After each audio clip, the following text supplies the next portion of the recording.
A house is made of wood and stone, but only love can make a home. Welcome to the RepcoLite Home Improvement Show, helping you make your home into one you'll love even more. On News Radio Wood 1300 and 106.9 FM. Well, good morning, everybody. Happy Saturday. Haley, happy Saturday. Happy Saturday, Dan. I don't even know what to get to first. There's a lot that we want to do, and so much of it is fun. And then there's that one segment that's just a joke, because they're all fun. I was going to say, what segment? Yeah, we're not going to tell anybody. They'll know when they're in it. Oh, this is that one he was talking about, the one that we should have bailed on. No, there's no bad segments. The RepcoLite Home Improvement Show, we've got 200, and this is episode number 288. Wow. Yeah. And there have been no bad segments. Well, that seems extreme. Now I don't trust anything you're saying. No, Haley, you can take that. No, take it to the bank. No bad segments at all. I guarantee it. They've all got my stamp of approval on them. Yes. And this is another really good segment. And you can tell by the wandering verbally that I'm doing. Let's get to important things. At the end of the show, we're going to give away a hint. Right. For our big Christmas contest. Giveaway. I'm really excited because these ones are sound ones. I think they're a little bit more fun. They're easier than the last hint that we gave away. We tried to be really heady, intellectual with our hints last week, and they bombed. The segment was great. People did not get them. The hint was a real loser. So we've got better hints this week. We're going to get to that. We'll explain our Christmas contest. We're going to have Dan Altina, president of RepcoLite, in the studio with us, making a huge RepcoLite announcement. Kind of like the biggest ever. The biggest ever of all time. Very cool news. Probably going to give us an award for 288 excellent shows and however many segments that boiled down to. Bigger. We'll have to wait to see if that's what we're getting. We'll also be helping you fix your dryer. My dryer quit working a couple of weeks ago. And after a fair amount of panic and online searching, I discovered 5 main things that can go wrong. And those are great places to start. We've taken all of those, condensed them, and we'll walk you through all of that. Right now, though, let's talk about Christmas, and let's talk specifically about Angel Tree. Yeah, we've got them in our stores. If you don't know what they are, they're Christmas trees with these little tags on them that represent a child in need. So they'll say, boy, age 6. Mm-hmm.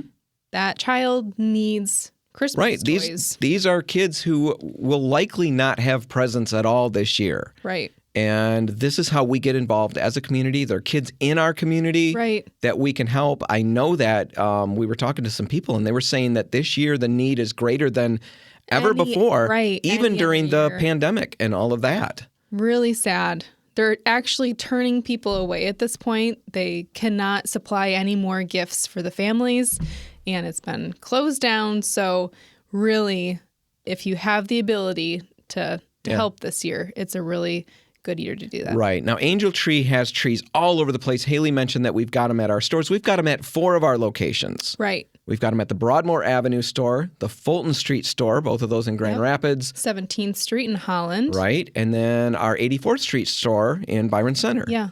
So you can go there, but you can go anywhere, really. We just want to see those tags go.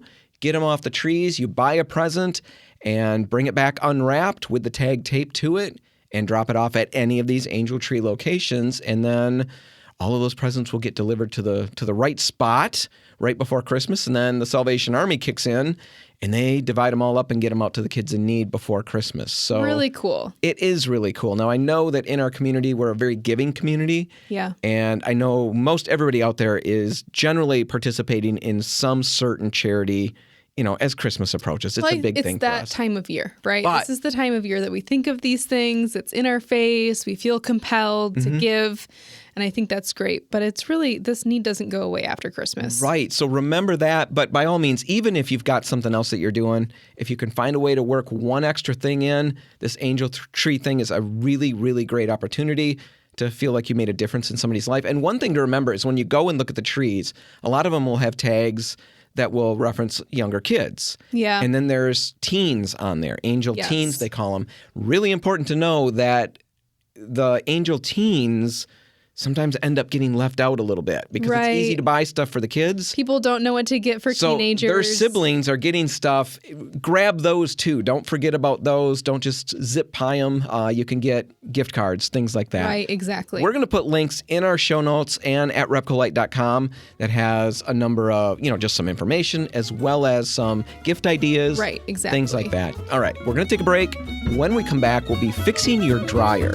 Stay tuned. Helping you turn your house into your dream home. This is the RepcoLite Home Improvement Show, presented by Benjamin Moore on News Radio Wood 1300 and 106.9 FM. Well, and we're back. And Haley, let's talk about a near fiasco that I experienced a couple of weeks ago. It was a close call. It was a close call, yes. And I was really, really proud of myself because I fixed my problem. See, my dryer quit working. I was overzealous with my drying. I had a couple of loads that I wanted to dry, and I decided, why not put everything in at once? No. I can still get it in. As long as I can push it in, it should spin, right? And it turns out, You've been reading about good laundry practices. Well, I have not gotten to the chapter on not overstuffing the dryer. I stuffed that thing like a Thanksgiving turkey, and I couldn't, It worked for a few minutes, and then it quit working. And I walked through the room and I noticed a very funky smell. Now, the laundry usually has its share of funky smells, but this was different. It smelled like rubber on fire and things good. like that. Yeah, that's a good clue. A bit of a panic. The dryer wouldn't work. I couldn't get anything going. And I assumed that because I was overzealous and tried to do too much too fast, I had destroyed the dryer. For sure. That's what I told myself. I figured, there goes Christmas. It's all over. There goes Christmas. Yep, we're down to handmade presents now because there's no money left. I've got to buy a dryer. Told all the kids that, and once the tears quit, dramatic. we started thinking logically and trying to assess the situation. Yeah. And as I worked through, I decided it's probably not toast. The dryer's probably okay. It's just the motor that's probably shot. Definitely not toast. Right. So then I thought it's at least not $1,000, but it's still probably looking at, $600-700.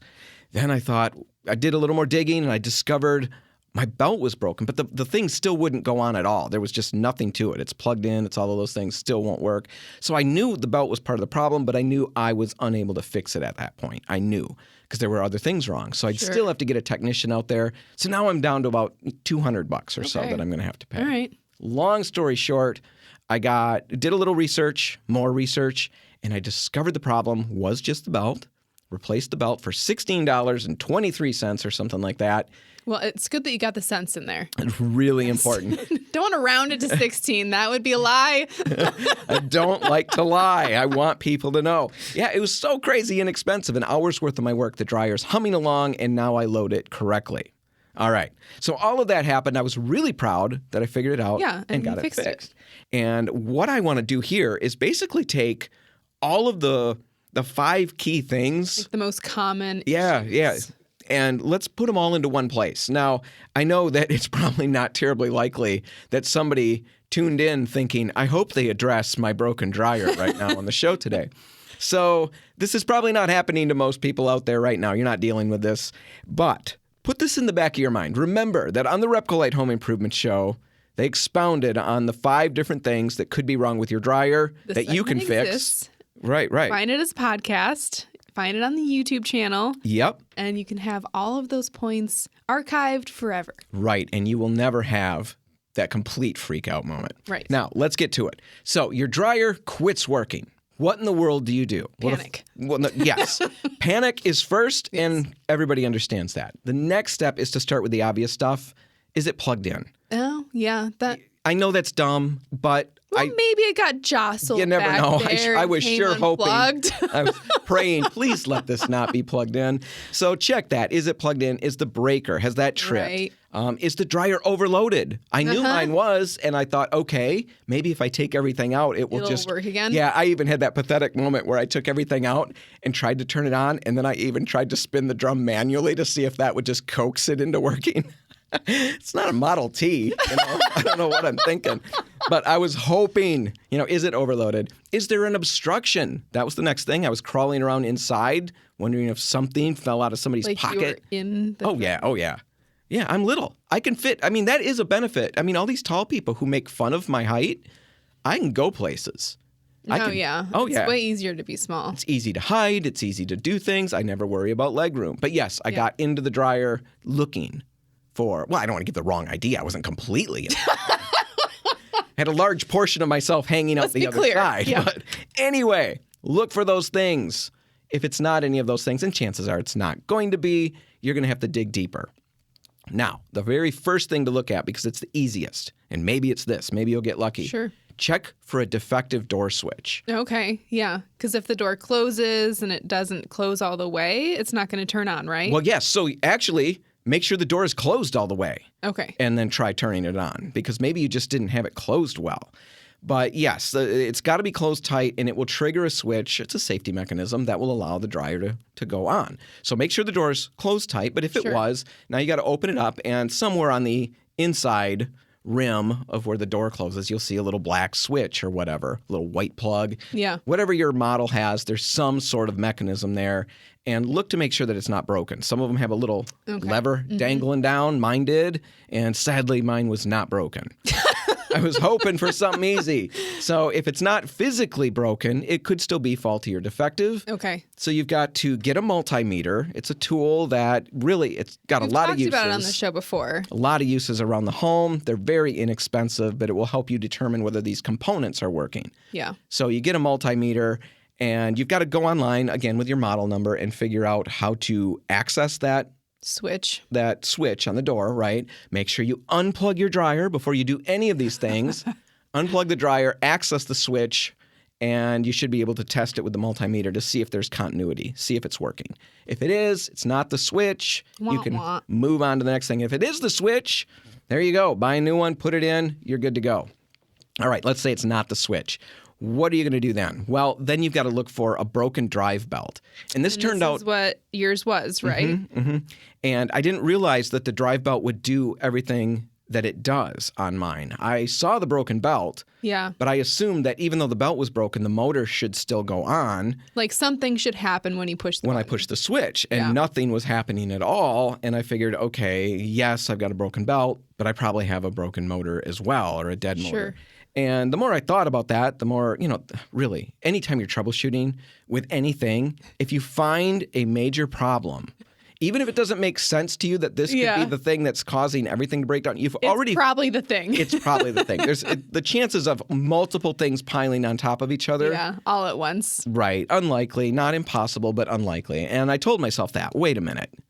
Maybe the belt, maybe there's some sort of mechanism. Well, it turns out the drive belt loops over the drum, okay? It's a little narrow belt, loops over the drum, and then it goes around an idler pulley before it connects to the motor. Okay. Now, in a lot of dryers, that idler pulley is connected to a belt switch, and the tension of the belt engages the switch. When the belt breaks, the switch is disengaged, and it turns everything off. So nothing happens, Exactly. which is exactly what you're experiencing. Right. Now, some dryers don't have this. They'll even hum, like I was expecting. They'll hum and all that, but the drum won't turn. In either case, you got to unplug the dryer, all right? So you open it up, look for a broken belt. If you see a broken belt, look for that idler pulley and reach in, again, asking a child or somebody responsible, is the dryer unplugged? Make sure you get an affirmative on this, and then reach in and see if you can move, see if that pulley is on an arm that will move up. Like if the belt were there, putting pressure or tension on it, will it move up and you'll hear it click? When I heard mine click, I realized it's a switch, just like they said it was going to be potentially, and that's got to be my problem. Once I get a new belt on and get that installed, the switch will engage like it's supposed to. How long did it take you to actually replace the belt? It took me an hour. That is it. And that is with putting the screws and stuff on the floor, which is really not recommended. I put them on the floor by my feet. And I put them a little bit further away because I thought I'm going to just kick them. Yeah. And the very first thing I did right after I slid them away is dropped my screwdriver, and it hit them and knocked 3 or 4 of them under the washer. Oh my gosh. Yeah. So I moved them into the living room. This is great. And I put them on the lint screen because I thought I'll just set them on this lint screen in the middle of the living room. They're somewhere else now. Right. So I got everything fixed, and I'm vacuuming and cleaning it because that's what you need to do when you do all of this, you might as well clean it out because they're horrible inside. You'll be surprised. You'll be embarrassed. Right. And then you'll be compelled by what am I looking at? It's very interesting. Anyway, clean that out. I went into the living room and there was a bunch of fuzzies around the lint screen. I thought, I'm going to just zip that right. Yeah, vacuumed all my screws right up. Oh my gosh. That's okay. They were in the vacuum. I could get them right back out. So anyway, put your nuts and bolts and all your pieces as you take them apart into cups or Tupperware and set them far away. Yes. Free tip for far away. All right. So check for the belt. That's the next big thing. A third big thing to look for is potentially that there's a blown thermal fuse. And basically all dryers since the 80s have these thermal fuses on them. Okay. It's basically a little 1 to 2 inch piece of plastic with some wire leads. Sure. And it's normally installed on the exhaust duct. And what it's here for or therefore is to detect overheating. If the dryer's overheating, it doesn't catch on fire. Right. Thing. It trips. If it trips, it's toast. You can't just reset it. And that's kind of a bummer. It's a bummer, but they're not expensive. They're pretty easy to fix. Change that. Like dryer people out there listening, I think you should make it so that you can reset. Well, good luck with that, guys. Haley, once she's got something in her head, she's pretty tenacious. So that seems like a doable thing. If I were you, I'd get it fixed because Haley will be all over you. But in the meantime, what you need to do is access that. Look for your model online. Figure out where to do that on your model. Most of them are going to be from behind. Make sure it's unplugged. Right. Locate that thermal fuse. Use your multimeter again to make sure. Is it working? Right. If it's not, it's really, really simple. It just unscrews. You take a couple of wire leads off, unscrew it, remove it, put a new one in place. That's pretty easy. Screw it in, put the leads back in, and you're good to go. Wow. So one thing to remember with that, though, before we move on, is if it tripped, likely it's a ventilation issue. So clean out the ducts and stuff before turning it back on. Clean those ducts off. Yeah, that makes sense. Yeah. All right. So blown thermal fuse. That could be another option. One more.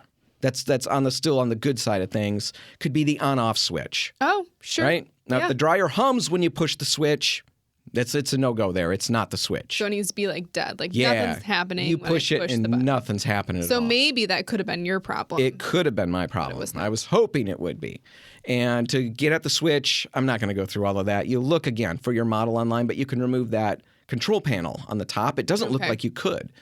But you can. There's little pressure switches and springs and stuff that you can activate, and your model will tell you how to do that. I mean, there's tons of great videos out there. And unplug it, access that control panel, then you've got behind-the-scenes action on that on that power switch, that on-off switch, and you can test it with your multimeter. Again, If you've got continuity, it's not the switch. Right. But you've had a number of things to look at. One last consideration that we've got time for is the motor. Well, that seems like a big one. Yeah, if the dryer won't get going, maybe it hums, it does all of those things, but it won't do anything else. Yeah. It could be the motor. I mean, check all the other things, but if it's the motor, you're probably going to want to get a professional out there. Yeah. Yeah, have them take a look at it. Right. Most of these repairs can be really simple. And you're going to feel like $1 million when you pull it off. Yeah, because all of these parts have sounded fairly inexpensive, right? Right. Like I said, $16.23 or something like that. Took you an hour. Right. Took me an hour. I vacuumed up all the screws. I mean, I had a lot of hairy stuff along the way that we encountered, but that's because that's how I work. And I work fast. And recklessly. Recklessly. And, for me, I'm still proud of the fact that I got this thing up and running, and I've told you all of those things on air. You don't have to tell people. Yeah. You can just tell them that you fixed your dryer. Right. Or whatever it is. And feel proud. It's got a problem. So anyway, log this in the back of your mind. Remember, if you run into some dryer problems, the RepcoLite Home Improvement Show has a few things to get you off on the right track. Maybe figure it out. Yeah. All right. Let's take a break, Haley, and then when we come back, we'll be in the studio with President of RepcoLite, Dan Altina, with the biggest news RepcoLite's had kind of ever of all time. Womp, womp, womp. That's terrible. That sounded like a bad noise. I know, it started something it's good. It's like we're closing. It's good news. It's coming up next. Stay tuned. If you want to take your DIY skills up a rung, the RepcoLite Home Improvement Show is here to give you a boost on News Radio Wood 1300 and 106.9 FM. And we're back, and Haley and I are in the studio with Dan Altina, president of RepcoLite Paints. Dan, We're glad to have you here. Yeah. Thanks for having us. Big news. Yeah. Thanks for having me. Yeah, the royal us, royal. right? Right. The royal us, Yes. the royal we. Yeah. Think a lot in those terms. We're glad to have you here, Your Honor, Your Majesty. No, we got huge news. RepcoLite has, it's got to be the biggest news the company's had maybe ever. Forever. Maybe forever. Yeah. Yeah, right. so we just acquired 5 new stores. That's correct. Yeah. Technicolor paints in Metro Detroit area. That's correct. Yeah. Yeah, so we're going to talk about that, dig into that, kind of figure out what that means for everybody, if that means anything, all kinds of stuff. It means nothing. No, well, how does it impact listeners here and customers here? Does it? All of that stuff. People will have questions. Before we get to that, though, I guess I want to start with a first question is just basically, you took over how many years ago as president? I became president in 2007. Okay. When you came on, how many stores did RepcoLite have? Do you remember? Well, in 2007, we acquired 2. So in 2006, we had 5. And then in 2007, it turned to 7. Okay. So then you take over, and amongst all your other goals, I'm assuming that acquiring more stores was a big part of that, or is this just something that's kind of happened or you've evolved into? It's been deliberate, but at the same time, it's also been something that is when the opportunity presents itself, then we take a look at it. So obviously it takes both things. Yeah. So the first 2 that we acquired, that was Port City Paints. Port City Paints and Snyder Paints in Indiana. All right. So we got those, and then it's been a little bit. We put some new stores in. Yeah. But acquiring an entire branch that's already been functioning for a while. Yeah. That we haven't done since 2007. Correct. So now we find Technicolor paints. What in the world brought that onto your radar in the first place? Well, what brought it onto my radar was that we had been investigating the possibility of moving into the Detroit market with our wood finishes distribution, which maybe a lot of customers don't know about, but we do a lot of things with kitchen cabinets, furniture, those kind of customers. And there was some opportunity in Detroit, so we decided, let's look into this. There's a person involved that we were interested in talking to, and so we just began those conversations, and one thing led to another, and before I know it, I'm talking to the Benjamin Moore people about this, and they said, strange you should mention that. You're looking for some bricks and mortar in Detroit. Well, there's a dealer in Detroit that's thinking about, leaving the business, retirement. Sure. And so it all kind of just came together. It was So how about 5 of them? Yeah, right. And honestly, that made it really attractive too. Yeah. Because it's one thing to come into a large community and have a small presence. Yeah. But it's a lot more attractive, honestly, to come into a large community with a large presence. Yeah. So That makes So sense. talk about Technicolor a little bit. What are they like? What's, the whole bag over there? So they're a lot like RepcoLite, other than they're not a paint manufacturer. They're a chain of retail stores that sells Benjamin Moore. Sure. They've been around since 1997. And honestly, most of the people in the business have either been there from the beginning or since before it started. Wow. I mean, So that's a really good sign. Yeah, You don't there's get a that lot very of often. long-term employees, and they're all great people. The ones I've met so far, we've had a lot of good conversations, been really enjoyable, and they just feel a lot like it's very comfortable. It's a lot like what you'd see when you walk into one of our stores. Did you expect that? Kind of, because I knew that there was a fair bit of, a lot of experience there. And generally you end up with people that want to be in the paint business, that are in the paint business. Yeah. And that's what happens here in West Michigan. And, it's a great foundation. It's a great way to, start a company or Totally. continue a company. So that was extremely attractive and really makes it worth doing. If we had to open 5 new stores with no staffing, especially in this current, employment I honestly environment, can't even imagine. it would be very, very difficult. Yeah. And so now what we get is, not only these 5 locations, but all this talent and all these great people. Yeah. So- I mean, that's the gold right there. Oh, yeah. It's the people. Yeah, absolutely. Yeah. So Benjamin Moore dealers, they don't make their own line of paint. Are they going correct. to get RepcoLite paint? Is that something down the road, perhaps? That will come down the road. There's some pieces that need to come together for that to happen.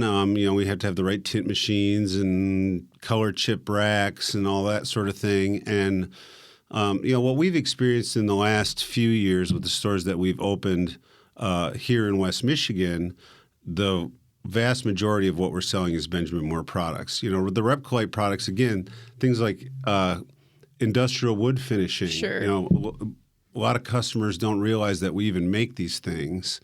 That's a majority of what we make in our factory now. It's like specialty products. Correct. Yeah. That doesn't mean that we won't have architectural things in these stores in Detroit.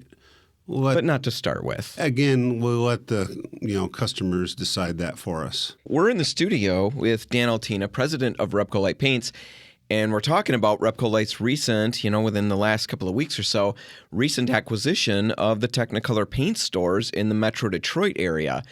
And Dan, I want to get to, what that might mean. Does that mean anything for our customers here? How does it impact anybody out here? But before I get to that, I guess I want to start with how much bigger was this process than you anticipated it being? I'm very thankful that the Technicolor's owners and staff have been so nice and so helpful, and there's a lot of moving pieces. There's just so many things to figure out. And right now we're at the open enrollment time, like when we're getting new health care plan, and all these things have to come together. And we're shooting for January 2 to make this transition complete. And of course, there will be many details that have to be attended to after that. But we're hoping that at least that will be the official date that things will get kicked off. And yeah, there's many details. I know. It was a loaded question. Crazy I knew where you were going to details. go with that for the most part, because every time we talk, there's just 12 new things that crop up that you think I never even considered that as something to figure out ahead of time, even down to logos on little notepads that they've got in the store or order forms and stuff, because these are not going to retain the Technicolor name, correct? Correct. These are going to become RepcoLite stores. That's correct, yes. Yeah, it's a lot. There's a lot of layers. A lot of layers, a lot of stuff. It's like an onion. It's a really big onion. Some tears involved, but maybe they're all tears of joy, right? Yeah, so far I think that's what it's been. Yeah, it's been really fun. We met some of the people. I've met a few, Kevin Westfall, he's the general manager. Correct. Yeah. Great guy. Talked to him, and it's surprising. They don't have a marketing team. Right. per They se. do now. Well, they do now. But the old one, which was Kevin, Right. really was doing really good. It's a little intimidating for us. Yeah, I know. Look at all the things that they've done so well. So we're excited to get that going. How does this play out for our customers here? I mean, are we going to see dramatic raises on prices and stuff like that? No, nothing's going to change along those lines. Well, whenever the dentist puts in a new parking lot, all of a sudden, All of a sudden, wow, it was more expensive last time I I don't remember this being $4,000 for a visit, but it makes sense. The parking was great. That's not going to happen? No, I can't foresee that happening. We've had a lot of price increases over the last couple of years. I can't say that it for sure won't happen, but it won't happen because of this acquisition. Why have we had price increases? We just threw that on the table. Not everybody's aware of all this stuff out there. I mean, there's a lot of reasoning behind some of this. Yeah, it's the same as why things are more expensive at the grocery store. You know, it has to do with the production of things. It has to do with transportation. It's cost of labor has gone up. It's it crazy. affects a lot of things. I know Victor, who is our plant manager, who oversees the making of all the RepcoLite products. Right. Is here visiting us every now and then just because he needs to get away because He's trying pulling to his hair out. just track down ingredients is crazy. Yeah, so it's a nonstop. It's been nonstop for 2 years. That's where some of that increase has come from, but it's not going to come from this. No. How else does this play out for our customers? Well, I would say that customers that have family and friends on the east side of the state now can have conversations about their decorating and get the same products from the same company. Yeah, that's kind of fun. The thing I see happening is I think what we're doing here in our stores has been really good. Customer service wise, all of that's been really positive, but Technicolor's is also doing really good, and they're doing certain things that are slightly different or things that are new. that we're thinking about, Haley and I. Adopting. Yeah, that's only going to benefit customers here Right. as well as there. I think that's going to be really fun to tap into, just more learning. There's more experience. Yes. They've learned certain things, brought certain programs to play that have played out really well for their customers that we're excited to implement here. So I think that's going to be really fun too. I think one of the things that they're particularly good at is reaching out to their communities. They're very actively involved in the communities with fundraisers and benefits and all kinds of interesting stuff like that. And we're definitely going to take a page from their book on that. So what's next for RepcoLite? Now that you've acquired these 5 stores, what are you doing after this? Where are we going next, Dan? Disney World? Do we want to hit next already? Boy, I think we should let the dust settle. I think that's what everybody wants to hear, because we got to sort this one out first. Yeah, this will take us a little while. Last time we did these acquisitions in 2007, as you mentioned, we were immediately met by a very severe downturn in the economy.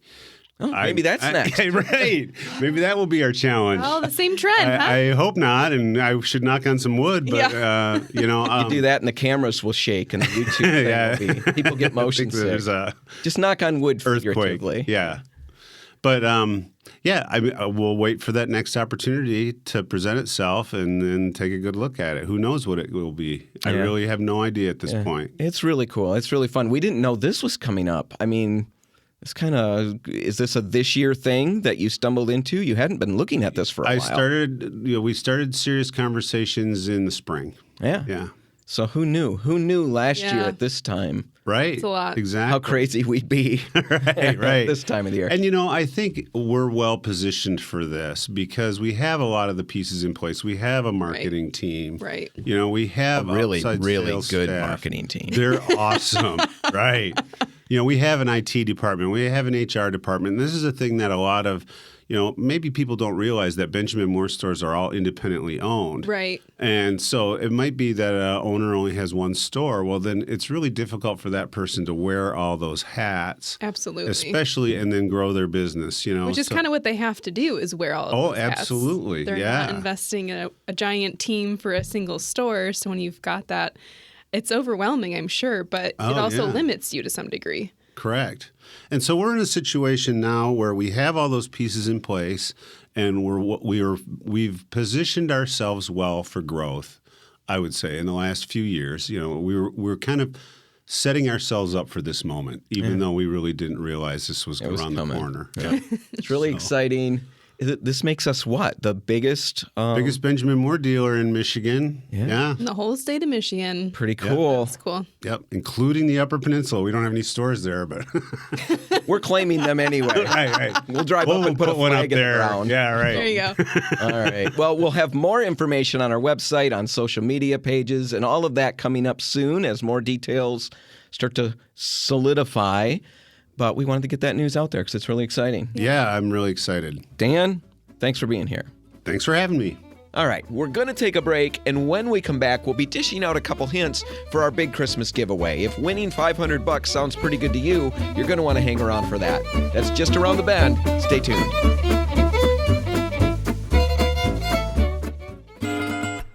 If you want to take your DIY skills up a rung, the RepcoLite Home Improvement Show is here to give you a boost on News Radio Wood 1300 and 106.9 FM. And we're back, and Haley, we've got a million things to do. We're going to talk about our Christmas contest. Yes, we're giving away some big prizes. You could win $500 Visa gift card. You could win a $250 Visa gift card, or you could win $250 to RepcoLite. So we're going to let you know how to enter and what you need to do. And we're going to give out some hints that will make it easier for you. That's all coming up at the end of this segment, so hang tight.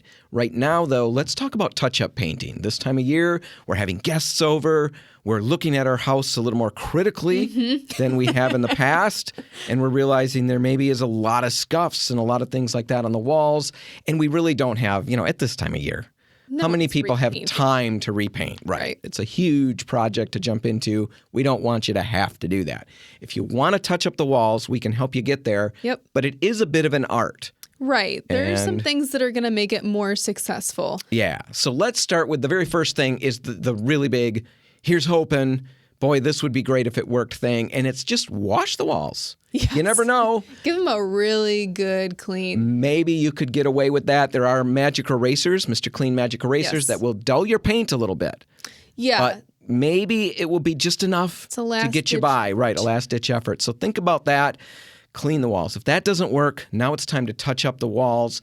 And let's talk about a couple of the mistakes that people make. And the very first mistake, the most common mistake made when touching up, is using the wrong applicator. Exactly. I think when we're rolling a wall out, we're using a roller, right? It's a giant surface, so of course I'm going to roll the paint out. But then when we go to touch up, we're just doing a tiny little area. And so we just grab a brush because that's going to be quick and easy and small. Seems like it, but you've got to use the exact same tool because if you don't, the different texture that the tool leaves, if you use a brush on a rolled wall, it can actually leave a texture that shows up visually different. Yes. Makes the color look different even. Yeah, it sounds crazy, but it really does make all the difference. So use the same tools. If you rolled that wall, Worcester has jumbo coaters. Their jumbo coater system sounds like they'd be it sounds like they'd be enormous products, but they're actually little tiny roller covers and stuff. What makes them cool is that each roller cover in the jumbo coater system has a counterpart that it directly matches in the bigger system. Right, the normal roller system. So the fabrics are the same.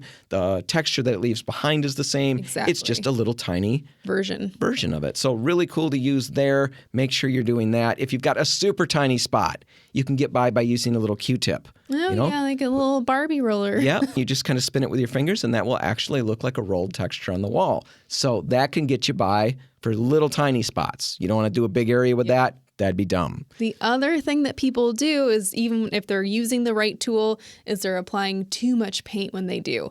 And this is a problem because if you've got too heavy of a coat of paint going on, you can actually, again, change the color slightly. It's going to look a little bit shinier if it's super thick coat, and that's not ideal either. Yeah, so a little bit of paint, start in the middle, the center where the problem is, feather it out, less and less paint as you go. Right. And if you have to do another coat, do another coat. It's way better than trying to make it all work with one. Exactly. Blend it. Blend it. The last thing is just be patient. Yes. And what I mean by this is a lot of the times you will put paint on the walls. And we've had people come into the store who've touched up some spots, come in and tell us, we've got the wrong color. I've got the wrong paint. Yep. I need a color match to this. We get them a color match. They go home and find out that all those spots have disappeared. Dried. Yeah, they've all disappeared because they've dried down. Paint deepens, darkens, as it dries typically. It's definitely going to change as it dries down. Make sure you've given it time to dry down.